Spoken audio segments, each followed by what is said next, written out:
நாம் இன்னைக்கு தேவனுடைய வார்த்தைக்கு நேரா போகலாம். ஆதியாகமம் 2வது அதிகாரம் 7வது வசனம். தேவனாகிய கர்த்தர் மனுஷனை பூமியின் மண்ணினாலே உருவாக்கி ஜீவ சுவாசத்தை அவன் நாசியிலே ஊதினார். மனுஷன் ஜீவ ஆத்துமாவானான். சொல்லுங்க, மனுஷன் என்ன ஆனான்? ஜீவிக்கிற ஆத்துமாவானான், உயிருள்ள மனுஷனாய் மாறினான். யோபு 33:4 போடுங்க. 33:4. தேவனுடைய ஆவியானவர் என்னை உண்டாக்கினார், சர்வ வல்லவருடைய சுவாசம் எனக்கு உயிர் கொடுத்தது. சொல்லுங்க, சர்வ வல்லவருடைய சுவாசம் எனக்கு உயிர் கொடுத்தது. தேவனாகிய கர்த்தர் மனுஷனுடைய சரீரத்தை மண்ணினாலே உருவாக்கினார். தேவன் சொன்னார், நம்முடைய சாயல் நம்முடைய ரூபத்தின்படி மனுஷனை உண்டாக்குவோம்னு சொன்னாரு. மனுஷனை எப்படி உண்டாக்குனார்னா, அவனுடைய நாசியிலே தேவன் தம்முடைய சுவாசத்தை ஊதினார். அதாவது என்ன பண்ணாரு? ஆவியானவரை நாசியிலே ஊதினார். தனக்குள்ளே இருக்கிற சுவாசத்தை மனுஷனுக்குள்ளே ஊதினார். அதாவது மனுஷனுக்குள்ளேனா மண் பொம்மைக்குள்ளே ஊதினார். ஆதாமுடைய சரீரத்துக்குள்ளே ஊதினார். அந்த சரீரம் வெறும் மண் பொம்மை போல இருந்தது. தனக்குள்ள இருக்கிற ஆவியானவரை சுவாசமாக ஊதினார். மனுஷன் உயிர் கொண்டான். மனுஷன் என்ன ஆனான்? பூமிக்கு வந்தான்.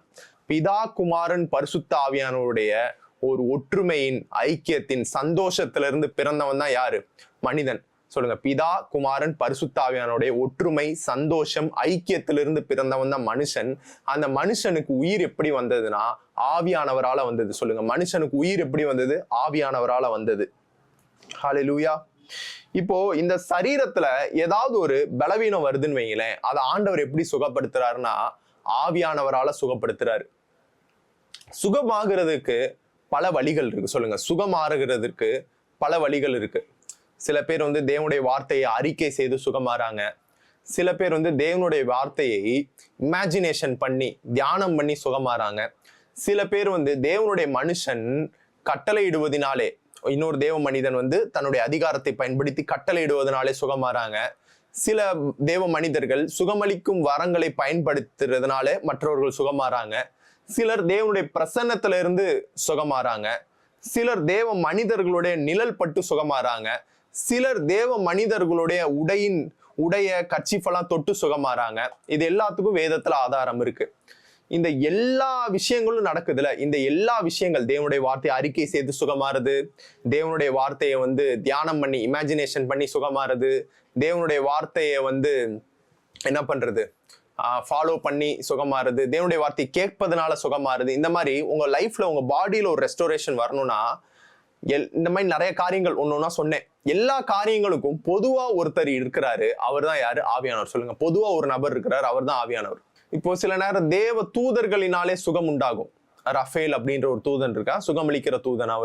அவருக்கு கீழே நிறைய சுகமளிக்கிற தூதர்கள் இருப்பாங்க. தேவ தூதர்களின் தொடுதலினாலே அவர்களுடைய பழிவிடையினால சுகமாறாங்க சில ஜனங்கள். இப்படி சுகம் பலதரப்பட்ட விதத்துல இருந்தாலும் எல்லா காரியத்திற்கும் ஆவியானுடைய இழைப்படுதல் அங்க இருக்கு. தேவ பிரசன்னமா இருந்தாலும் சரி, தேவனுடைய வார்த்தையா இருந்தாலும் சரி, ஒரு நிழல் பட்டு சுகமானாலும் சரி, கர்ச்சிப்பட்டு சுகமானாலும் என்ன ஆனாலும் அங்க ஆவியானவருடைய என்ன இருக்கு? செயல் இருக்கு, வேலை இருக்கிறது.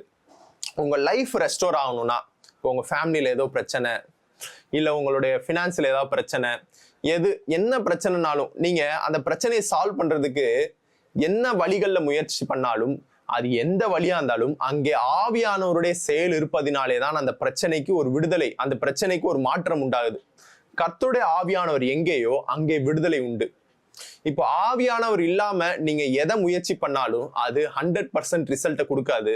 ஓரளவுக்கு தான் ரிசல்ட்டை கொடுக்கும். நீங்க ஆவியானவரோடு இணைந்து நீங்க செயல்படும் போது பயங்கரமான ரிசல்ட்டை கொடுக்கும். சொல்லுங்க, ஆவியானவர் இல்லாம நான் முயற்சி செய்யும் போது அது ரிசல்ட்டை கொடுக்கும், ஆனா அது 100% இருக்காது. ஆவியானவரோடு நான் சேர்ந்து முயற்சி செய்யும் போது அது 100% ரிசல்ட்டை கொடுக்கும்.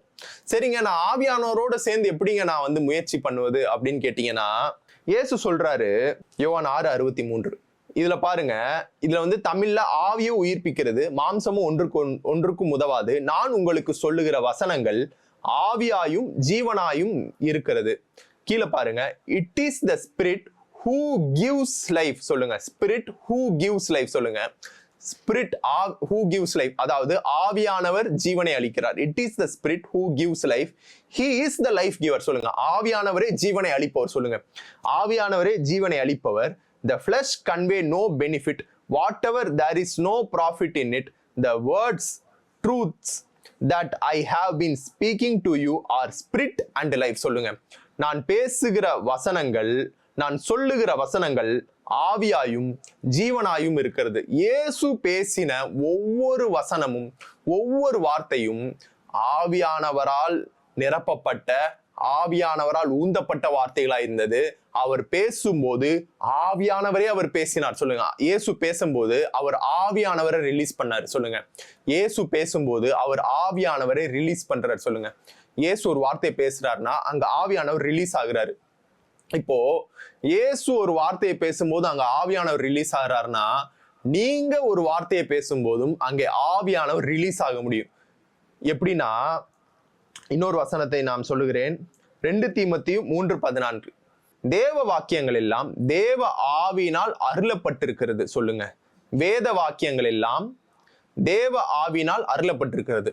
வேத வாக்கியங்கள் எல்லாம் தேவ ஆவியினால் அருளப்பட்டிருக்கிறது. Every scripture is God breathed. சொல்லுங்க. Every scripture is God breathed. கீழே ஆம்பிளிஃபைடு பாருங்க. Every scripture is God breath given by his inspiration and profitable for instruction and reproof and conviction of sin and correction of error and discipline in obedience and for training in righteousness, in holy living, in conformity to God's will, in thoughts, purpose and action. மொத வார்த்தை மட்டும் எடுத்துக்கோங்க. Every scripture is God breathed. சொல்லுங்க. பிதாவுடைய சுவாசம். சொல்லுங்க. பிதாவுடைய சுவாசமே ஆவியானவர். சொல்லுங்க. பிதாவுடைய சுவாசமே ஆவியானவர். பிதாவுடைய சுவாசம்னா அதை வெறும் சுவாசமா எடுக்காதீங்க. பிதாவுடைய சுவாசம் ஒரு நபர். பிதாவுடைய சுவாசம் ஒரு நபர். அவரே ஆவியானவர். ஒவ்வொரு வார்த்தையும் ஆவியானவருடைய இன்ஸ்பிரேஷன்ல எழுதப்பட்டது. இயேசு பேசும்போது ஒவ்வொரு வார்த்தையும் ஆவியானோட இன்ஸ்பிரேஷன்ல அவர் பேசினாரு. பிதா எதை பேசணும்னு காமிக்கிறாரோ அதை ஆவியானவர் இயேசுவுக்கு காமிக்கிறாரு, இயேசுவுக்கு காட்டுறாரு. இயேசு அதை பேசுறாரு. இயேசு பேசின ஒவ்வொரு வார்த்தையும் ஆவியாயும் ஜீவனாய் இருக்கிறது. எங்கெல்லாம் ஆவியானவர் உண்டோ அங்கெல்லாம் ஜீவன் உண்டு. சொல்லுங்க. எங்கெல்லாம் ஆவியானவர் உண்டோ அங்கெல்லாம் ஜீவன் உண்டு.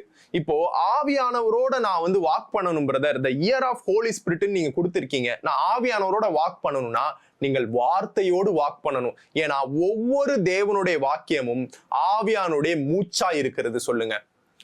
பிதாவுடைய மூச்சா இருக்கிறது. ஒவ்வொரு தேவனுடைய வார்த்தையும் ஆவியானவரா இருக்கிறார். இப்படி வச்சா உங்களுக்கு ஈஸியா புரியும். ஒவ்வொரு தேவனுடைய வார்த்தையும் காட் பிரெத், தேவனுடைய சுவாசமா இருக்கிறது. தேவனுடைய சுவாசம் ஆவியானவரா இருக்கிறார். நீங்கள் வாசிக்கிற, நீங்கள் அறிக்கை செய்கிற ஒவ்வொரு தேவனுடைய வார்த்தையும், பைபிள் வசனங்களும் ஆவியானவரா இருக்கிறார். ஹல்லேலூயா. எத்தனை பேருக்கு நான் புரியுது? எத்தனை பேருக்கு நான் பேசுறது புரியுது? அதனால இப்போ உங்க லைஃப் ரெஸ்டோர் ஆகணும், உங்க லைஃப்ல ஒரு காரியம் மாறணும், நான் ஆவியானவரோட வாக் பண்ணணும் அப்படின்னா நீங்கள் தேவனுடைய வார்த்தையோடு இணைந்து வாக் பண்ணணும். நீங்கள் தேவனுடைய வார்த்தையோடு இணைந்து பேசணும். தேவனுடைய வார்த்தை என்ன பேசுதோ அதே நீங்க பேசணும். தேவனுடைய வார்த்தை என்ன சொல்லுதோ அதே நீங்க செய்யணும். அது செய்வதுதான் ஆவியானவரால் வழி நடத்தப்படுவது. அதை செய்வதுதான் ஆவியானவரை பேசுவது. அதை செய்வதுதான் ஆவியானவரை செயல்பட விடுவது. சில பேர் பைபிள்லாம் நான் வாசிக்க மாட்டேன் பிரதர், நான் வாட்டுக்கு உட்கார்ந்து தியானம் பண்ணுவேன் பிரதர், ஆவியானவர் என் மூலம் செயல்படுவார் பிரதர். சரி, தியானம் பண்ணுவோம். ஓகே, என்னத்தை தியானம் பண்ணுவ? அது நான் கண்ண மூடி என்னத்தையாவது தியானம் பண்ணுவேன் பிரதர். அது தியானம் கிடையாது. தியானம் பண்ணுவது என்றால் தேவனுடைய வார்த்தையை எடுத்து முணுமுணுப்பது. சொல்லுங்க. தியானம் பண்ணுவது என்றால் தேவனுடைய வார்த்தையை எடுத்து முணுமுணுப்பது. முணுமுணுப்பது என்றால் தேவனுடைய வார்த்தையை எடுத்து உச்சரிப்பது. உங்கள் இருதயத்திற்குள்ளே உங்கள் நாவினாலே உச்சரிப்பது. வார்த்தைகள் படங்களை உருவாக்கும். தேவனுடைய வார்த்தையினால் உண்டாகும் படங்களை நீங்கள் உங்க மனதுக்குள்ள ஓட்டி கொண்டிருப்பது தான் தியானம். இதுதான் வேதாகமம் கற்பிக்கிற தியானம். இன்னைக்கு நிறைய பேர் அப்படி தியானம் பண்ணுங்க, இப்படி தியானம் பண்ணுங்கலாம் சொல்லுவாங்க. அதெல்லாம் ஆண்டவர் சொல்லிக் கொடுக்கிற தியானம் கிடையாது. அதெல்லாம் பிசாசினால் உண்டானது. நிஜமான தியானம் என்னன்னா, தேவனுடைய வார்த்தை எடுங்க, அந்நிய பாஷையை பேசுங்க. அந்த வார்த்தை உங்கள் வாழ்க்கையில் நிறைவேறுவது போல நீங்க என்ன பண்ணுங்க, பேசுங்க. அதை இமேஜினேஷன் பண்ணுங்க. அதுதான் தேவன் உங்களுக்கு சொல்லுகிற தியானம், வேதாகமம் கற்பிக்கிற தியானம். இன்னைக்கு நிறைய குரூப்ஸ் எல்லாம் எழும்பிட்டாங்க, தியானத்துல அப்படி பண்ணுங்க இப்படி பண்ணுங்கன்ட்டு. நான் சொல்றேன், வார்த்தை இல்லாமல் உங்களை யாராவது வார்த்தையின் அடிப்படையில் இல்லாமல் தியானம் பண்ண சொல்றாங்கன்னா அது தியானமே கிடையாது. ஹல்லேலூயா. ஏன் இதை சொல்றேன்னா, இந்த மாதிரி நிறைய குரூப்ஸ் இப்போ எழும்பிட்டு இருக்காங்க நிறைய பேர். நான் உங்களுக்கு என்ன சொல்லிட்டு இருந்தேன்னா, தேவனுடைய ஒவ்வொரு வார்த்தையும் தேவனுடைய சுவாசத்தால், இன்ஸ்பிரேஷனால் எழுதப்பட்டது. தேவனுடைய சுவாசம் தான் ஒவ்வொரு வார்த்தையாய். வேத வாக்கியங்கள் எல்லாம் தேவனுடைய வார்த்தையினால் உண்டானது. இயேசு பேசின ஒவ்வொரு வார்த்தையும் ஆவியாயும் ஜீவனாயும் இருக்கிறது. ஒவ்வொரு வார்த்தையும் ஆவியானவராகவே இருக்கிறாராம். இயேசு அதை தான் சொன்னாரு. It is the spirit who gives life, he is the life giver அப்படின்னு சொல்லிட்டு the word truths that I have been speaking to you are spirit and life. அதாவது நான் பேசுகிற வசனங்கள் ஆவியாயும் ஜீவனமாய் இருக்கிறது அப்படின்னு சொல்லும் போது அவர் நான் பேசுகிற வசனங்கள் ஆவியா இருக்கிறது அப்படின்னு சொல்லல, நான் பேசுகிற வசனங்கள் ஆவியானவராகவே இருக்கிறாருன்னு சொன்னார். சொல்லுங்க, நான் பேசுகிற வசனங்கள் ஆவியானவராகவே இருக்கிறார் அப்படின்னு சொல்லப்பட்டிருக்கிறது. நாம போன மீட்டிங்ல பார்த்தோம், பல மீட்டிங்ல பார்த்திருக்கோம். என்னன்னா தேவனுடைய வார்த்தையினாலே உலகம் உண்டாக்கப்பட்டது. சொல்லுங்க, தேவனுடைய வார்த்தையினாலே உலகம் உண்டாக்கப்பட்டது. தேவனுடைய வார்த்தை யாரு சொல்லுங்க? தேவனுடைய வார்த்தை யாரு? இயேசு கிறிஸ்து. தேவனுடைய வார்த்தை இயேசு கிறிஸ்து. அதுதான் நம்ம யோவான் 1வது அதிகாரத்துல வாசிக்கிறோம். யோவான் 1 வாசிப்போம். வாசிச்சுட்டு உங்களுக்கு இன்னொரு வசனத்தை நான் உங்களுக்கு காட்டுகிறேன். ஆதியிலே வார்த்தை இருந்தது, அந்த வார்த்தை தேவனிடத்தில் இருந்தது, அந்த வார்த்தை தேவனாய் இருந்தது, அவர் ஆதியிலே தேவனோடு இருந்தார், சகலமும் அவர் மூலமாய் உண்டாயிற்று, உண்டானதெல்லாம் அவரே அல்லாமல் உண்டாகவில்லை. சொல்லுங்க, உண்டானதெல்லாம் அவரே அல்லாமல் உண்டாகவில்லைன்னு இயேசுவை பத்தி யோவான் இன்ட்ரடக்ஷன் கொடுக்கிறாரு. இயேசுவே தேவனுடைய வார்த்தைன்றாரு. ஆனா பைபிள் பிதா பேசினாரு, பிதா பேசின வார்த்தை தான் இயேசு அப்படின்னு சொல்லுது. பிதா பேசின வார்த்தையினாலே உலகம் உண்டானதுன்னு சொல்லுது. பிதாவுடைய வார்த்தை ஒரு நபர், அவர் தான் இயேசு. பிதாவுடைய சுவாசம் ஒரு நபர், அவர் தான் ஆவியானவர். இப்போ ஆவியானவர் இல்லாம இயேசு மட்டும் எல்லாவற்றையும் உண்டாக்கிட்டாரு அப்படின்னு எல்லாரும் நினைக்கிறாங்க. ஆனா அது உண்மை கிடையாது. வேத வசனம் இன்னொரு காரியத்தை பதிவு பண்ணுது, அதை நம்ம வாசிப்போம். சங்கீதம் 104:30, நீர் உம்முடைய ஆவியை அனுப்பும் போது, பிதாவாகிய தேவன் தம்முடைய ஆவியானவரை அனுப்பும் போது அவைகள் சிருஷ்டிக்கப்படும், நீர் பூமியின் ரூபத்தையும் புதிதாக்குறீர். சொல்லுங்க, நீர் உம்முடைய ஆவியை அனுப்பும் போது அவைகள் சிருஷ்டிக்கப்படும், நீர் பூமியின் ரூபத்தையும் புதிதாக்குகிறீர். இப்ப அடுத்த வசனம் போடுங்க. சங்கீதம் 33:6, கர்த்தருடைய வார்த்தையினால் வானங்களும் அவருடைய வாயின் சுவாசத்தினால் அவைகளின் சர்வசேனையும் உண்டாக்கப்பட்டது. சொல்லுங்க, by the word of the Lord were the heavens made and their host by breath of his mouth. சொல்லுங்க, கர்த்தருடைய வார்த்தையினால் வானங்களும், அதாவது ஹெவன்ஸ் அண்ட் எர்த், ஹெவன்ஸ் எர்த்தும் அவருடைய வார்த்தையினால்தான் உண்டாக்கப்பட்டது, அவருடைய வாயின் சுவாசத்தினால் அவைகளின் சர்வசேனையும் உண்டாக்கப்பட்டது. அதாவது உங்களுக்கு நான் ஒரு காரியத்தை சொல்ல விரும்புகிறேன். வார்த்தையையும் ஆவியானவரையும் பிரிக்க முடியாது. சொல்லுங்க, வார்த்தையையும் ஆவியானவரையும் பிரிக்க முடியாது. இயேசுவையும் ஆவியானவரையும் பிரிக்க முடியாது. பிதாவையும் இயேசுவையும் எப்படி பிரிக்க முடியாதோ அதே போல இயேசுவையும் ஆவியானவரையும் பிரிக்க முடியாது, ஆவியானவரையும் பிதாவையும் பிரிக்க முடியாது. சில பேர் இயேசு மட்டும்தாங்க, சில பேர் ஆவியானவர் மட்டும்தாங்க, சில பேர் பிதா மட்டும்தாங்க அப்படின்னு இருப்பாங்க. நான் சொல்றேன், பிதா, குமாரன், பரிசுத்த ஆவியானவர் மூவரும் ஒன்றாய் இருக்கிறார்கள். இயேசுட்ட போய் பிலிப்பு கேட்கிறான், எங்களுக்கு பிதாவை காண்பியும் அப்படின்னு சொன்னோடனே இயேசு சொல்றாரு, என்னை கண்டவன் பிதாவை கண்டான் அப்படின்றார். அப்படின்னா என்ன அர்த்தம்? நீ என்னைய பார்த்துட்டானா பிதாவை பார்த்த மாதிரி அப்படின்றாரு. இன்னைக்கு நீங்க ஆவியானவருடைய வழி நடத்துதல் வேணும், ஆவியானவருடைய வழி நடத்துதல் வேணும் அப்படின்னு நீங்க சொல்றீங்கன்னா, நீங்க வார்த்தையை வாசிச்சீங்கன்னா, நீங்க வார்த்தையை அறிக்கை பண்றீங்கன்னா, நீங்க வார்த்தையின்படி நடக்கிறீங்கன்னா, நீங்க ஆவியானவருடைய வழி நடத்துதல்ல இருக்கிறீங்கன்னு அர்த்தம். ஏன்னா இயேசு சொன்னார், என்னுடைய வார்த்தைகள் ஆவியாயும் ஜீவனுமாய் இருக்கிறது, நீ என்னுடைய வார்த்தையின்படி நடக்கிறனா நீ ஆவியின் வழி நடத்துதலில் நடக்குகிறாய் என்று அர்த்தம். இயேசு உங்கள்கிட்ட சொல்றாரு, ஆவியானுடைய சித்தம் என்ன, பிதாவுடைய சித்தம் என்ன, இயேசுடைய சித்தம் என்ன? இயேசு எதை போதித்தாரோ, இந்த வேதாமத்துல என்ன வார்த்தைகள் உங்களை குறித்த சித்தம் என்ன என்று எழுதியிருக்கிறதோ அதன்படி நீங்கள் வாழுவது, அதன்படி நீங்கள் நடப்பது, அதன்படி பேசுவதுதான் ஆவியானுடைய சித்தம். அதன்படி நீங்கள் வாழுவதும் அதன்படி நீங்க பேசுவதுதான் ஆவியானோர் வழிநடத்தலின்படி நடப்பது, வாழுவது. ரொம்ப நீங்க காம்ப்ளிகேட் பண்ண தேவையில்ல, ரொம்ப நீங்க கஷ்டப்பட தேவையில்ல. இப்போ ஆவியானுடைய சத்தத்தை நீங்க கேட்கணும் அப்படின்னு நீங்க விருப்பப்பட்டீங்கன்னா, வெரி வெரி பேசிக் திங் என்ன தெரியுமா? வார்த்தையை எடுத்து வாசிப்பது. சொல்லுங்க, ஆவியானுடைய சத்தத்தை கேட்கணும், எனக்கு கடவுளுடைய சத்தத்தை கேட்கணும், ஆவியானுடைய சத்தத்தை கேட்கணும்னா பைபிள் ஓபன் பண்ணுங்க, அப்படியே வாசிச்சுக்கிட்டே வாங்க. ஆவியானவர் அந்த சூழ்நிலைக்கு அந்த நேரத்துக்கு என்ன செய்யணுன்றத ஒரு வசனத்தின் மூலமா உங்களுக்கு என்ன பண்ணுவாரு? அப்படியே ஒரு வசனத்தை அப்படியே இப்படி தூக்கி கொண்டு வெளியே கொண்டு வருவாரு. எனக்கு ஒரு இடுப்பொலி வந்துச்சு போன வாரம். வந்த உடனே நான் ஜெபம் பண்ண உடனே ஆவியானவர் எனக்கு ஒரு வார்த்தையை கொடுத்தாரு. அந்த வார்த்தை நான் ஹீலிங்கான வார்த்தை அது கிடையாது. ஆனா ஆவியானவர் அந்த வார்த்தையில இருந்து என்ன பேசினாரு. பேசணுன்னே அந்த வார்த்தை என்னுடைய ஆவிக்குள்ள வந்து ஒத்து போச்சு. இது ஆவியானவர் உனக்கு கொடுக்கிற ரேமா வார்த்தை. இது இந்த சூழ்நிலைக்கான வார்த்தை. இதை நீ அறிக்கை செய், இதை வச்சு நீ ஜெபம் பண்ணுன்னு ஆவியானவர் எனக்குள்ள உணர்த்துதலை கொடுத்தாரு. அந்த வார்த்தையை வச்சு நான் ஜெபம் பண்ண ஆரம்பிச்சேன். கூடவே அந்த இடுப்பு வலிக்கு சில எக்ஸசைஸ் எல்லாம் சொல்லி கொடுத்தாங்க. அதையும் செய்ய ஆரம்பிச்சேன். என்ன ஆச்சுன்னா அந்த இடுப்பு வலி மெல்ல மெல்ல மெல்ல மெல்ல மெல்ல மெல்ல மெல்ல குறைய ஆரம்பிச்சிச்சு. இப்போ ரொம்ப குறைஞ்சிச்சு. என்னால நிக்க முடியல, உட்கார முடியல, நடக்க முடியல, அந்த அளவுக்கு இடுப்பு வலி இருந்துச்சு. இப்போ அந்த வார்த்தை எனக்கு எப்படி வந்துச்சு? ஆவியானவரால வந்துச்சு. அந்த வார்த்தையை நான் பேசும்போது ஆவியானவர் என்னுடைய வாழ்க்கையிலே செயல்படுகிறார். அந்த வார்த்தையை தான் நான் என்ன பண்ணியிருக்கேன், என்னுடைய கம்ப்யூட்டர்ல டெஸ்க்டாப் இமேஜா வச்சிருக்கேன். லொகேஷன் எனக்கு யாவும் இல்ல. மறுபடியும் கீழிருந்து வேர்விட்டு மேலே கனி கொடுப்பீர்கள். யூதா வம்சத்தாரில் தப்பி மீந்திருக்கிறவர்கள் மறுபடியும் கீழே வேர் பற்றி மேலே கனி கொடுப்பார்கள். சொல்லுங்க, இந்த வார்த்தை வந்து நார்மலா பார்க்கும்போது இது வந்து யூதா வம்சத்தாருக்கு சொல்லப்பட்டது. இது வந்து வேற ஒரு தியாலஜிக்கல் பேக்ரவுண்டு, யூதாக்களுக்கு சொல்லப்பட்டது. இந்த வசனம் ஹீலிங்கான வசனம் மாதிரியே இல்லையே அப்படின்னு சொல்லும் போது ஆவியானவர் சொன்னாரு, மறுபடியும் கீழே வேர் பற்றி. உனக்கு எங்க வலி இருக்கு? கீழே முதுகு இடுப்புல கீழே வலி இருக்கு. எனக்கு கீழே வேர் பற்றி, அங்க உனக்கு என்ன பிரச்சனையோ அங்கே வேர் பற்றி, அங்கே சரியாய் நீ மேலே கனி கொடுப்பாய். அங்க கீழே வலி இருக்கிறதுனால உன்னால மேல வந்து எதையும் சிந்திக்க முடியல, எந்த பிளானையும் உன்னால சரியா பண்ண முடியல, சந்தோஷமா இருக்க முடியல. இப்போ நீ கீழே வேர் பற்றி மேலே கனி கொடுப்பாய் அப்படின்றாரு.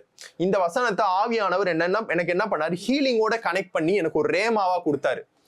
இதுதான் ஆவியானுடைய சத்தத்தை கேட்பதற்கான மிக மிக மிக மிக பேசிக்கான எளிமையான வழி. இந்த மாதிரி ஆவியானவர் என்னிடம் பல முறை பேசி இருக்கிறார். இந்த வழியில் நீங்க ஆவியானுடைய சத்தத்தை கேட்பது மிக மிக மிக மிக எளிமை. சொல்லுங்க, ஆவியானுடைய சத்தத்தை கேட்பது மிக மிக மிக மிக மிக மிக மிக மிக எளிமையான விஷயம். உங்க பைபிளை ஓபன் பண்ணுங்க, வாசிங்க, வாசிச்சுக்கிட்டே இருங்க. திடீர்னு ஒரு வசனம் அது வந்து உங்க சூழ்நிலைக்கு சம்பந்தப்படுத்தி ஆவியானவரை விளக்கம் கொடுத்து அந்த வசனத்துல இருந்து உங்களிடத்துல பேச ஆரம்பிப்பாரு.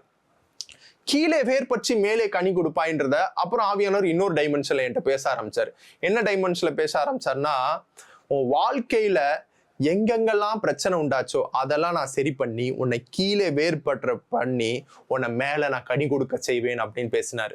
ஃபர்ஸ்ட் அதை வச்சு அதே வசனத்தை வச்சு ஹீலிங்க்கு பேசினாரு. அப்புறம் அதே வசனத்தை வச்சு எனக்கு வந்து லைஃபை பில்ட் பண்றதுக்கு பேசினாரு. இது எனக்கு வந்த ஆவியானுடைய தனிப்பட்ட சத்தம், தனிப்பட்ட குரல், என்னுடைய ரேமா இது. அந்த மாதிரி ஆவியானுடைய சத்தத்தை கேட்பது மிகவும் எளிமையானது. உங்களுடைய ரேமா வசனத்தை, தேவனுடைய சத்தத்தை, தேவனுடைய வார்த்தையை உங்களுடைய வாழ்க்கையில பெற்றுக்கொள்வது மிகவும் எளிமையானது. ஆவியானுடைய சத்தத்தை கேட்கிறதுனா ஆவியானவரே ஒரு ஆடியோ வாய்ஸா உங்ககிட்ட பேசுவாரு அப்படின்னு நீங்க எதிர்பார்க்கலாம், தவறு இல்லை. ஆனா அப்படி மட்டும்தான் பேசுவாரு, இப்படிலாம் பேச மாட்டாரு, இப்படிலாம் பேசுறதுலாம் எனக்கா என்னமோ தோணுறது அப்படின்னு நீங்க நினைச்சீங்கன்னா அது தவறு. அது உங்களுக்காய் தானாய் தோன்றுகிற ஒரு காரியம் இல்லை. உங்களுக்குள்ள இருக்கிற ஆவியானவர் தான் அதை பேசுறாரு. உங்களுக்குள்ள இருக்கிற ஆவியானவர் தான் அதுக்கு மீனிங் கொடுக்கிறாரு. கென்னத் ஹேகினோடைய ஒரு ஹீலிங் புக் இருக்கு. அந்த ஹீலிங் புக்கு வந்து டெய்லி டிவோஷன் புக்கு. அந்த ஹீலிங் புக்கை வந்து நான் ஹீலிங்ல ரொம்ப கஷ்டமா ரொம்ப நாள் ஸ்ட்ரகிள் பண்றவங்களுக்கு அந்த புக்கெல்லாம் அனுப்பிச்சுட்டேன். அதுல ஒரு சிஸ்டர் வந்து அந்த புக்ல ஒரு டெய்லி டிவோஷன் வாசிச்சு இது ரொம்ப நல்லா இருக்கு, நீங்களும் வாசிங்க அப்படின்னு எனக்கு அனுப்பிச்சு விட்டாங்க. அதை நான் வாசிக்கும் போது அதுல ஒருத்தருக்கு என்ன பிரச்சனைனா, மண்டையில தான் நினைக்கிறேன், மண்டையில தலையில இதில் பர்பிள் கலரு, அது பேர் என்னப்பா, கத்திரிக்காய் சைஸுக்கு ஒரு கட்டி இருந்திருக்கு தலையில. இந்த இடத்துல பர்பிள் கலர்ல கத்திரிக்காய் சைஸ்க்கு பர்பிள் கலர்லயே கட்டி இருந்திருக்கு. அவர் வந்து டிவைன் ஹீலிங்கை நம்புறவர். சொல்லுங்க, அவர் வந்து டிவைன் ஹீலிங்கை நம்புறவர். ஹீலிங் மீட்டிங் வைக்கும் போதெல்லாம் போயிடுவாரு. ஹீலிங் பண்ற மேன் ஆஃப் காட் கிட்ட எல்லாம் போய் ஜெபம் பண்ணுவாரு. அந்த ஹீலிங் ஆயில்லாம் வாங்கி எண்ணெயை பூசுவாரு. இதெல்லாம் பண்ணி அவருக்கு என்ன ஆகல, ஹீலிங் ஆகல. அப்போ ஒரு நாள் அவர் என்ன பண்ணிருக்காரு, ரெகுலர் பைபிள் ரீடர் பாருங்க அவரு. அப்போ ஒரு நாள் அவர் பைபிள் ரீட் பண்ணிட்டு இருந்திருக்காரு. பைபிள் ரீட் பண்ணும்போது பிலிப்பியர் 2வது அதிகாரம் 13வது வசனம், இந்த வசனத்தை வச்சு அவர் ஹீல் ஆயிருக்காரு. அதுதான் பெரிய மேட்ரு. இங்க பாருங்க, தமிழ்ல பாருங்க, ஏனெனில் தேவனே தம்முடைய தயவுள்ள சித்தத்தின்படி விருப்பத்தையும் செய்கையும் உங்களில் உண்டாக்குகிறவராய் இருக்கிறார். இந்த வசனத்துல எங்கெங்க ஹீலிங் இருக்கு சொல்லுங்க? நாம் தேவனுடைய நீதியாகும்படிக்கு அவர் பாவமானார், அவர் பாவங்களை சுமந்தார், அவருடைய தழும்புலால் நீங்கள் குணமானீர்கள். இது ஹீலிங் வசனம். அவருடைய செட்டைகளின் கீழ் ஆரோக்கியம் இருக்கும். இது ஹீலிங் வசனம். இந்த வசனத்துல எங்கங்க ஹீலிங் இருக்கு அப்படின்னு கேட்டீங்கன்னா, அவருக்கு ஆவியானவர் இந்த வசனத்துல இருந்து ஹீலிங்கை வந்து என்ன பண்ணிருக்காரு, ரிவீல் பண்ணிருக்காரு. அவர் இந்த வசனத்தை அறிக்கை பண்ணி ஹீல் ஆயிருக்காரு. எப்படி ஹீல் ஆயிருக்காரு தெரியுமா? ஏன்னா அவர் ஒரு இங்கிலீஷ்காரரு. அவர் இங்கிலீஷ்ல தான் இந்த வசனத்தை வாசிச்சிருப்பாரு. அதனால இங்கிலீஷ்ல போடுங்க, NKJV போடுங்க இந்த வசனத்தை. அவர் எந்த வார்த்தையை எடுத்து டெய்லி அறிக்கை பண்ணியிருக்காரு தெரியுமா? எந்த வார்த்தையை எடுத்து டெய்லி பேசியிருக்காரு தெரியுமா? போடுங்க, இங்கிலீஷ்ல போடுங்க. அதுல இருந்து உங்களுக்கு எடுத்து காமிக்கிறேன். NKJV சேர்த்து போடுங்க, தமிழ் அண்ட் NKJV போடுங்க. இங்க பாருங்க, for it is God who works in you both to will and to do for his good pleasure இருக்குல்ல, அவர் அந்த வார்த்தையை மட்டும் எடுத்துக்கிட்டாரு. என்ன வார்த்தைனா, God who works in you. சொல்லுங்க, God who works in you. சொல்லுங்க, God who works in you. தமிழ்ல அது என்ன வார்த்தை தெரியுமா? செய்கையும் உங்களில் உண்டாக்குகிறாரா இருக்கிறார்னு இருக்குல்ல, அதான் இங்கிலீஷ்ல God who works in you. சரிங்களா? அது வந்து இங்கிலீஷ்ல ரொம்ப நல்லா வந்திருக்கு. God who works in you அப்படின்னா என்ன தெரியுமா? கர்த்தர் தேவன் உனக்குள்ளே வேலை செய்கிறார். சொல்லுங்க, பிதாவாகிய தேவன், பரிசுத்த ஆவியானவர், இயேசு கிறிஸ்து எனக்குள்ளே வேலை செய்கிறார். God who works in you அப்படின்னு இந்த வார்த்தையை ஆவியானவர் அவருக்கு காமிச்சிருக்காரு. பைபிள் வாசிக்கும் போது அவருக்கு ஒரு ரேமாவா வந்திருக்கு. என்ன பண்ணிருக்காரு? God is working in me. God is working in me. Holy Spirit is working in me. Jesus Christ is working in me. God is working in me. God is working in me. Daily அறிக்கை பண்ணியிருக்காரு. ஆவியானவர் அவருக்கு கொடுத்த இந்த ரேமாவை daily அறிக்கை பண்ணியிருக்காரு. ஒவ்வொரு நாளாய் கொஞ்சம் கொஞ்சமாய் அந்த நெத்தியில இருந்த, தலையில இருந்த அந்த பர்பிள் கலர்ல இருந்த கட்டி கொஞ்சமா கரைஞ்சு கொஞ்சமா குறைஞ்சு 3 மாசத்துல அது இல்லாம போயிடுச்சு. அது இருந்த கூட தெரியாத அளவுக்கு டோட்டலா அவர் ரெஸ்டோர் ஆயிட்டாரு. சொல்லுங்க, ஆவியானவர் உங்களுக்கு கொடுத்த ஒரு வார்த்தையை நீங்கள் அறிக்கை செய்வதன் மூலமாய், ஒரு வார்த்தையை நீங்கள் தியானிப்பதன் மூலமாய் உங்களுடைய சரீரத்தில் நீங்கள் ஹீலிங்கை பெற்றுக்கொள்ள முடியும். இது ஹீலிங்க்கு மட்டும் இல்ல, உங்க பினான்ஸுக்கும் இதுதான். ஆவியானவர் உங்களுக்கு கொடுத்த ஒரு ரேமா வார்த்தையை நீங்கள் அறிக்கை செய்வதன் மூலமாய், நீங்கள் தியானிப்பதின் மூலமாய் நீங்கள் உங்களுடைய பினான்ஸ்ல ஒரு பெரிய ரெஸ்டோரேஷனை பார்க்க முடியும். த இயர் ஆஃப் ரெஸ்டோரேஷன் இது. ஆவியானுடைய சத்தத்தை கேட்கிற வருடம் இது. ஆவியானவரால் வழி நடத்தப்படுகிற வருடம் இது. அதனால வசனத்தை வாசிங்க. ஆவியானவரால வழி நடத்தப்படுதுன்னா வசனத்தினாலே வழி நடத்தப்படுவது. ஆவியானவர் வசனத்தின் மூலமாய் நிறைய உங்க வாழ்க்கையில பேசுவாரு. உங்க வாழ்க்கையில ஆவியானவர் பேசுறதுக்கு நீங்கள் தீர்க்கதரிசிகளை போய் தேடி போகணுன்ற அவசியம் இல்லாத லெவலுக்கு ஆண்டவர் உங்க வாழ்க்கையை மாற்ற விரும்புகிறாரு. உங்களை தேடி நிறைய பேர் தீர்க்க தரிசனங்களை கேட்க உங்களிடத்துல வர ஆரம்பிச்சிருவாங்க. நீங்க ஆவியானவரோட வாக் பண்ண என்னன்னா, ஆதியாகமம் 5:22 இங்க பாருங்க. இந்த 22ல 2 பேர் வராங்க. ஒன்னு ஏனோக்கு, இன்னொன்னு மெத்துசேலா. சொல்லுங்க, ஒன்னு ஏனோக்கு, இன்னொன்னு மெத்துசேலா. இதுல இருந்து ஆண்டவர் என்னோட இருதயத்துல பேசின காரியத்தை, ஆவியானவர் மூலமா பேசின காரியத்தை நான் உங்களோட ஷேர் பண்ணிக்க விரும்புறேன். அது உங்களுக்கு ரொம்ப பிரயோஜனமா இருக்கும். சொல்லுங்க, ஏனோக்கு மெத்துசேலாவை பெற்ற பின் 300 வருஷம் தேவனோடு சஞ்சரித்து கொண்டிருந்து குமாரரையும் குமாரத்திகளையும் பெற்றான். அடுத்த வசனம் போடுங்க. ஏனோக்குடைய நாளெல்லாம் 365 வருஷம் ஏனோக்கு தேவனோடு சஞ்சரித்து கொண்டிருக்கையில் காணப்படாமற் போனான். தேவன் அவனை எடுத்து கொண்டார். சொல்லுங்க, 24 போட்டிருக்கு. ஏனோக்கு தேவனோடு சஞ்சரித்து கொண்டிருக்கையில் காணப்படாமற் போனான். தேவன் அவனை எடுத்து கொண்டார். இந்த வசனம் எனக்கு முதலே தெரியும். நான் ரட்சிக்கப்பட்ட புதியிலே இந்த வசனம் எனக்கு தெரியும். அப்போ மரணத்தை காணாமல் எடுத்துக்கொள்ளப்பட்ட மனிதர்கள் பைபிள்ல யாரு அப்படின்னு பார்த்தா, ஏனோக்கு, அப்புறம் இன்னொருத்தர் யாரு, எலியா. ஏனோக்கு, அடுத்தவனு எலியா. எலியா என்ன பண்ணாரு? அப்படியே ரதத்துல அப்படியே போயிட்டாரு. இன்னொன்னு ஃபர்ஸ்ட் வந்து ஏனோக்கு. இந்த ஏனோக்கு மரணத்தை காணாமல் எடுத்துக்கொள்ளப்பட்டதற்கு காரணம் என்ன தெரியுமா? அவர் அதிகமாய் தேவனோடு சஞ்சரித்தது. உடனே நான் வந்து ஏனோக்கு மாதிரி தேவனோட சஞ்சரிக்கணும், ஆவியானவரோட சஞ்சரிக்கணும் அப்படின்னா நான் என்ன செய்யணும் அப்படின்னு நான் யோசிச்சேன். அந்த டயத்துலலாம் என்ன யோசிச்சேன்னா, நம்ம வந்து மொபைல் ஃபோன்லாம் யூஸ் பண்ணக்கூடாது, நல்லது. டிவி சினிமாலாம் பார்க்கக்கூடாது, நல்லது. சினிமா சாங்லாம் கேட்கக்கூடாது, நல்லது. அப்புறம் இன்னொன்று, அப்புறம் மனிதர்கள்ட்டலாம் அதை அதிகமாக பேசக்கூடாது. எந்நேரமும் ஆண்டவர்கிட்ட மட்டும்தான் பேசணும். எந்நேரமும் ஜெபம் பண்ணிக்கிட்டே இருக்கணும். நமக்குன்னு ஒரு ரூம் இருக்கணும். அந்த ரூமை விட்டு நம்ம வெளியவே வரக்கூடாது. அப்படியே அந்நிய பாஷையில் பேசணும், பைபிளை வாசிக்கணும். அந்நிய பாஷையில் பேசணும், பைபிளை வாசிக்கணும். அந்நிய பாஷையில் பேசணும், பைபிளை வாசிக்கணும். ஜெபம் பண்ணணும். இதுதான் தேவனோடு சஞ்சரிக்கிறது. இப்படி இருந்தோம்னா நம்ம வந்து எடுத்துக்கொள்ளப்படுவோன்ற லெவலுக்கு நம்ம எப்படி ஏனோக்கு மாதிரியே மாறிடுவோம். இல்லைன்னா ஏதாவது காடுகள், மலைகள், சன்னியாசி, புத்த துறவி மாதிரி மாறிடணும். அப்படி மாறினாதான் நான் முற்றும் திறந்தவன், எனக்கு தேவன் மட்டும் போதும் அப்படின்னு மாறிட்டா தேவனோடு சஞ்சரிக்கிற வாழ்க்கை அப்படின்னு நான் நினைச்சுக்கிட்டு இருந்தேன். அப்போ ஆவியானவர் என்ன பண்ணாரு, இதுல எனக்கு ஒரு வெளிச்சம் போட்டு காமிச்சாரு. ஏன்னா ஒவ்வொரு வேத வாக்கியங்களும் ஆவியானவராலே இன்ஸ்பயர் பண்ணி எழுதப்பட்டது. தேவனுடைய சுவாச காற்று, ஒவ்வொரு வேத வாக்கியமும் பிதாவுடைய சுவாச காற்று ஆவியானவராலே ஊந்தப்பட்டு எழுதப்பட்டது. 5:22 ஆதியாகமம் 5:22. ஏனோக்கு மெத்துசேலாவை பெற்ற பின் 300 வருஷம் தேவனோடு சஞ்சரித்துக் கொண்டிருந்து குமாரரையும் குமாரத்தையும் பெற்றான். இந்த விஷயத்த என்னுடைய கண்கள் மூடப்பட்டிருந்துச்சு. பாருங்க, நான் என்ன நினைச்சேன்னா, தேவனோடு சஞ்சரித்து கொண்டிருக்கையில் மனைவியோட அவன் சஞ்சரிக்கல போல, தேவனோட மட்டும்தான் சஞ்சரித்திருந்தான் அப்படின்னு நினைச்சேன். ஆனா இங்க பைபிள்ல வசனம் சொல்லுது, அவன் தேவனோடு சஞ்சரித்து கொண்டிருக்கையில் குமாரரையும் குமாரத்தையும் பெற்றான். சொல்லுங்க, நம்ம ஊர் போதகர்கள்லாம், நீ தேவனோடு சஞ்சரிக்கணுமா, அப்போ மனைவியோட பெருசா சஞ்சரிக்காத, மனைவியோட நீ கல்யாணமே பண்ணிக்காத, அப்பதான் நீ தேவனுக்கு பிரியமானா வாழ முடியும், தேவனோட அதிகமா நெருக்கமா இருக்க முடியும் அப்படின்னு டீச் பண்றாங்க. ஆனா பைபிள் அப்படி டீச் பண்ணல. நீ தேவனோட நெருக்கமா இருக்கும் போதே உன்னுடைய மனைவியோடும் உன்னால நெருக்கமா இருக்க முடியும், உன்னுடைய குடும்பத்தினரோடும் உன்னால நெருக்கமா இருக்க முடியும், ஏன் பிள்ளை குட்டிகளை கூட உன்னால பெற்றுக்கொள்ள முடியும். ஹல்லேலூயா. கல்யாணம் பண்றதும் மனைவியோட நெருக்கமா இருக்கிறதும் தேவனோட சஞ்சரிப்பதற்கு தடை அல்ல. சொல்லுங்க, மனைவியோடு ஒற்றுமையா இருப்பதும் பிள்ளை குட்டி பெற்றுக்கொள்வதும் தேவனோடு சஞ்சரிப்பதற்கு தடை அல்ல. தேவன் நீங்கள் பலுகி பெருக வேண்டும் என்று விரும்புகிறார். நீங்கள் தேவனோடு சஞ்சரித்து கொண்டிருக்கும் போது உங்களுடைய வாழ்க்கையில் ஆசீர்வாதங்கள் வரும். பிள்ளைகள் கர்த்தரால் வருகிற சுதந்திரம், கர்த்தரால் வருகிற ஆசீர்வாதம். நீங்க தேவனோடு சஞ்சரிக்கிறீங்கன்னா உங்க வாழ்க்கையில ப்ராஸ்பரிட்டி அதிகமாகும், உங்க வாழ்க்கையில பிள்ளை குட்டிகள் பிறக்கும், உங்களுக்கு சொந்த வீடுகள் உண்டாகும், சொந்த வாகனங்கள் உண்டாகும், நிலங்கள் உண்டாகும், பிசினஸ் வளரும். இந்த எல்லாமே ரிசல்ட்டா நடக்குங்க. நீ தேவனோட சஞ்சரிக்கிறனா உன்கிட்ட எதுவுமே இருக்கக்கூடாது, உனக்கு கல்யாணம் ஆகக்கூடாது, உனக்கு பிள்ளை இருக்கக்கூடாது, சொந்தமா வீடு இருக்கக்கூடாது, நல்ல ட்ரெஸ் இருக்கக்கூடாதுன்னு சொல்றதெல்லாம் பிசாசின் தந்திரமான பொய்கள். அதெல்லாம் எடுத்து அப்படியே தூக்கி போட்டுருங்க இன்னைக்கு.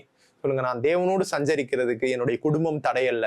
நான் குடும்பத்தோட இருந்துகிட்டே, நான் குடும்பத்தோட இப்ப சஞ்சரிச்சுக்கிட்டே, பிள்ளை குட்டிகளை பெற்றுக்கொண்டுகிட்டே, என்னுடைய கணவரோடு நேரம் செலவிட்டு கொண்டே, என்னுடைய மனைவியோடு நேரம் செலவிட்டு கொண்டே நான் தேவனோடு சஞ்சரிக்க முடியும். ஹல்லேலூயா. இப்போ இந்த ரெவலேஷனுக்கு ஆவியானவர் எனக்கு அப்படியே கொண்டு போனார். அப்புறம் அன்னைக்கு ஃபுல்லா இந்த வசனத்தை என் இருதயத்துக்குள்ள ஓட்டிக்கிட்டே இருந்தார். அப்புறம் எனக்கு அடுத்த ரெவலேஷன் கொடுத்தாரு ஆவியானவர். என்னன்னா, ஏனோக்கு எதுக்கு அடுத்து தேவனோடு சஞ்சரித்தான் அப்படின்னு கேட்டார் என்கிட்ட. எதுக்கு அடுத்து தேவனோடு சஞ்சரித்தான்? அப்போ அந்த வசனத்தை திரும்ப வாசிச்சேன். ஏனோக்கு மெத்துசேலாவை பெற்ற பின் 300 வருஷம் தேவனோடு சஞ்சரித்து கொண்டிருந்து.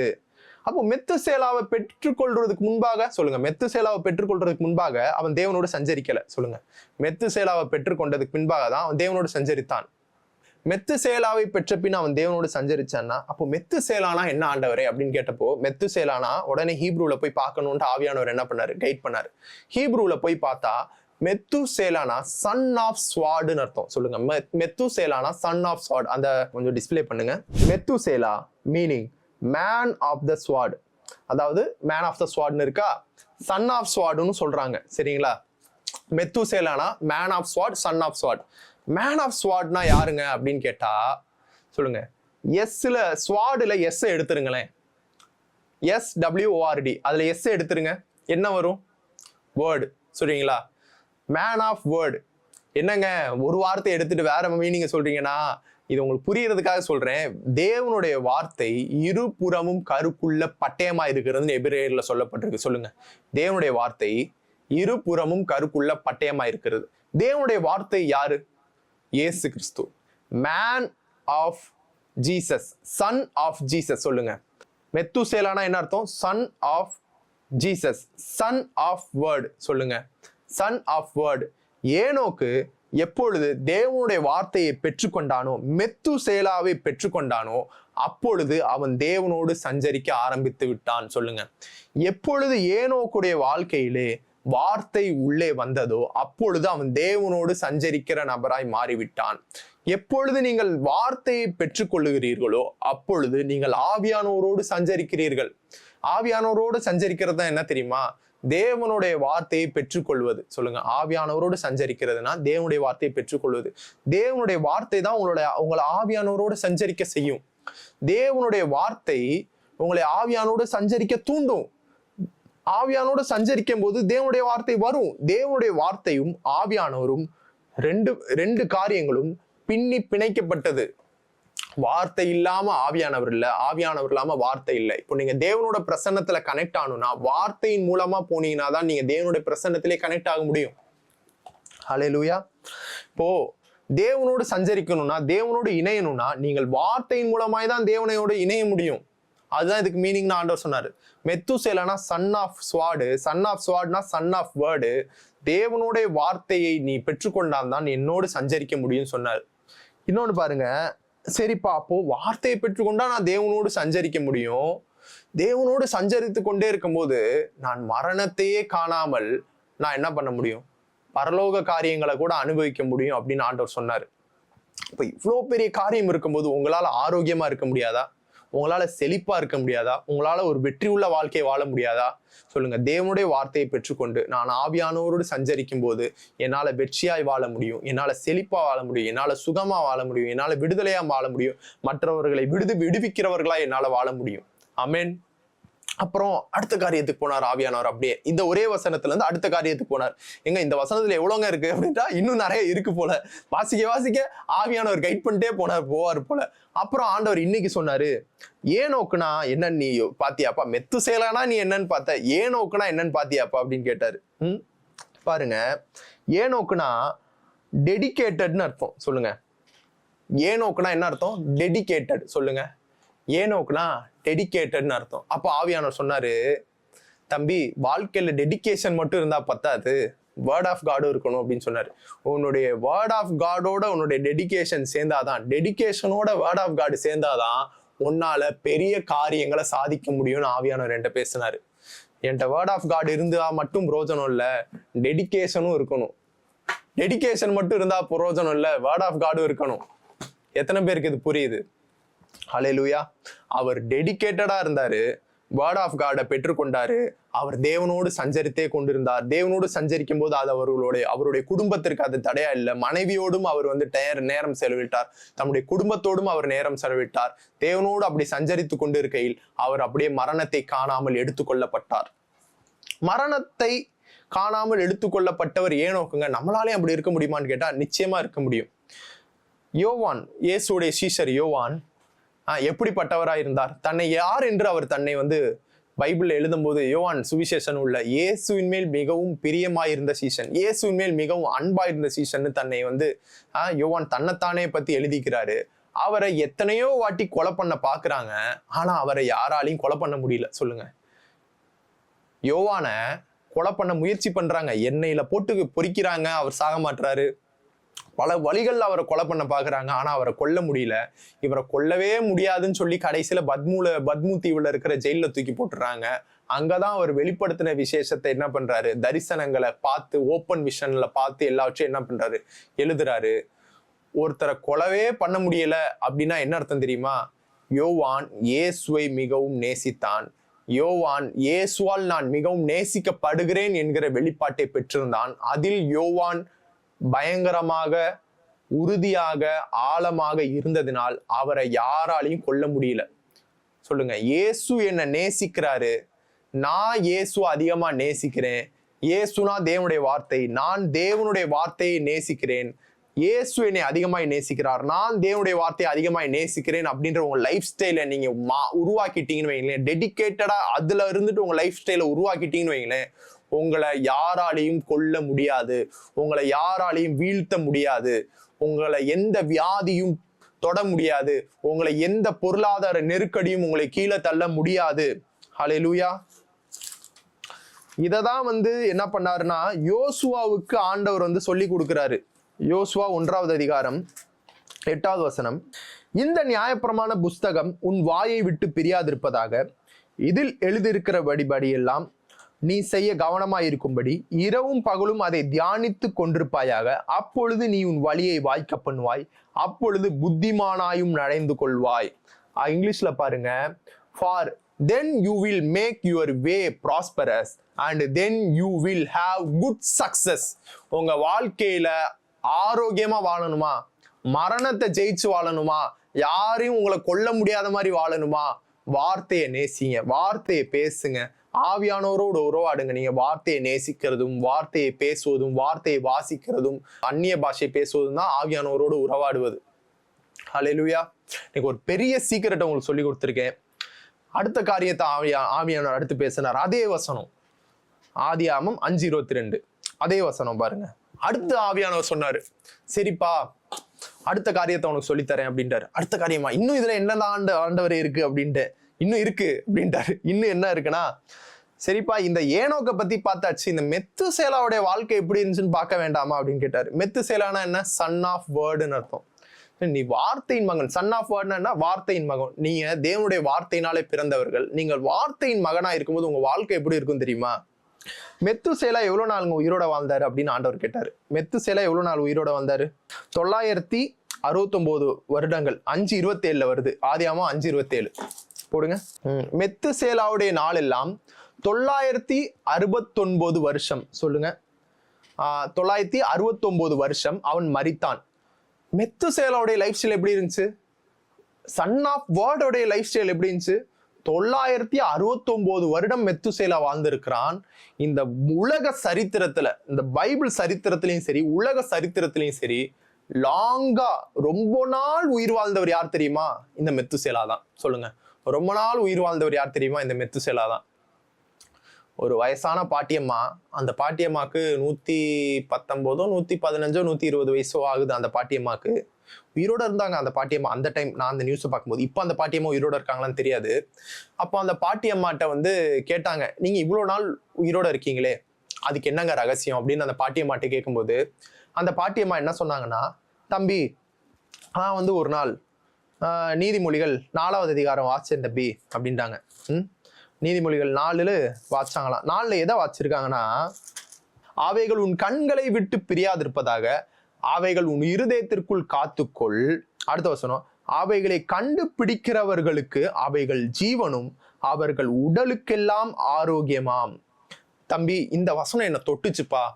இந்த வசனத்துல இருந்து ஆண்டவர் என்கிட்ட பேசினாருப்பா. அதனால நான் என்ன பண்ணுவேன்னா, என் பைபிளை எடுத்து வாசிச்சுக்கிட்டே இருப்பேன்ப்பா. வாசிப்பேன். அந்த அம்மா வந்து கல்யாணம் ஆகாத அம்மாலாம் இல்லை, கல்யாணம் ஆகி குழந்தை குட்டிலாம் பிறந்து சக்சஸ்ஃபுல்லா ஃபேமிலி லைஃபை வாழ்ந்த அம்மா தான். சரிங்களா? என்னென்ன டைம்லாம் அவங்களுக்கு கிடைக்குதோ அந்த டைம்ல என்ன பண்ணுவாங்க, பைபிள். அந்த டைம் அவங்களுக்கு இன்ஸ்டாகிராம் ரீல்ஸ் ஃபோன்லாம் இல்லை, தப்பிச்சுட்டாங்க பாட்டி, டிஸ்ட்ராக்ஷன்ஸ் இல்லாம. என்ன பண்ணுவாங்க, வாசிப்பாங்க. வாசிச்சு ஒரு விசுவாசத்தோட தான் வாசிச்சாங்க. என்ன தெரியுமா? அவைகள் உன் கண்களை விட்டு பிரியாதிருப்பதாக, அவைகள் உங்க உடலுக்கெல்லாம் ஜீவனும் ஆரோக்கியமாம். நான் வசனத்தை நான் வாசிக்க என் உடலுக்கெல்லாம் அது ஆரோக்கியமும் ஜீவனுமா இருக்கும். நான் ஆரோக்கியமா இருப்பேன், நான் ஜீவனோடு ரொம்ப நாள் இருப்பேன்.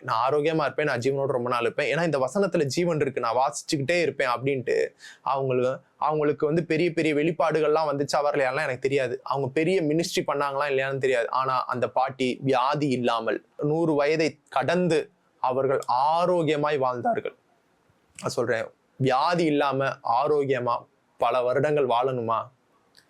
தேவனுடைய வார்த்தை உங்கள் கண்களை விட்டு பிரியாதிருப்பதாக, அவைகள் உங்கள் உடலுக்கெல்லாம் ஜீவனும் ஆரோக்கியமா இருக்கும். இந்த சன் ஆஃப் வேர்டு மெத்துசேலா 969 வருஷம் வாழ்ந்தது காரணம் என்ன தெரியுமா? அவர் சன் ஆஃப் வேர்டா இருந்ததுதான் காரணம். ஹல்லேலூயா.